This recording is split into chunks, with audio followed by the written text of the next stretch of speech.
Né à Roden Hall, près de 9 Miles, dans la paroisse de Saint-Anne, en Jamaïque, Robert Nesta Marley, de son vrai nom, est issu d'une mère noire jamaïcaine et d'un père blanc d'origine anglaise, né en Jamaïque, qu'il n'a que très peu connu. À l'adolescence, Bob Marley quitte la misère de la campagne pour celle du ghetto de Trenchtown à Kingston. Il y rencontre Neville Livingstone, du Bonnie Weller et Winston Hubert McIntosh, dit Peter Tosh, avec qui il chante des cantiques et des succès de soul américaine qu'ils entendent sur les radios de Miami. Ils forment ensemble le groupe vocal de Wailers et obtiennent un contrat avec Studio One en 1964.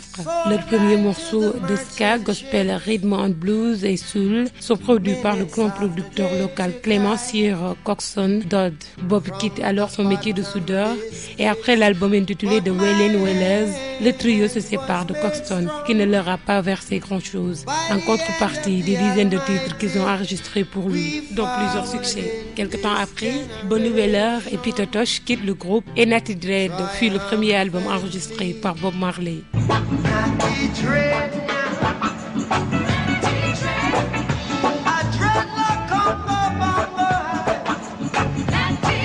Bob Marley a fait découvrir au monde le reggae, un riche dérivé du blues qui a considérablement influencé la musique populaire occidentale.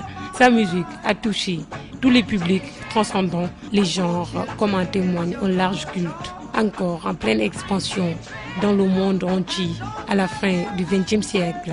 La dimension de Bob est bien plus large que celle du simple chanteur capable de produire des succès populaires comme Is This Love ou Call You Beloved, exprimant à l'origine l'affirmation de la dignité et la valorisation d'une identité noire pour son peuple bafoué par des siècles d'esclavage, de colonialisme et d'oppression économique. Il incarne avec le mouvement Rastafari l'éveil de son peuple à une révolution spirituelle comme un oppresseur qu'il décrit d'abord comme étant le fruit d'une imposture chrétienne, avec une authenticité et une force sans doute inégalée.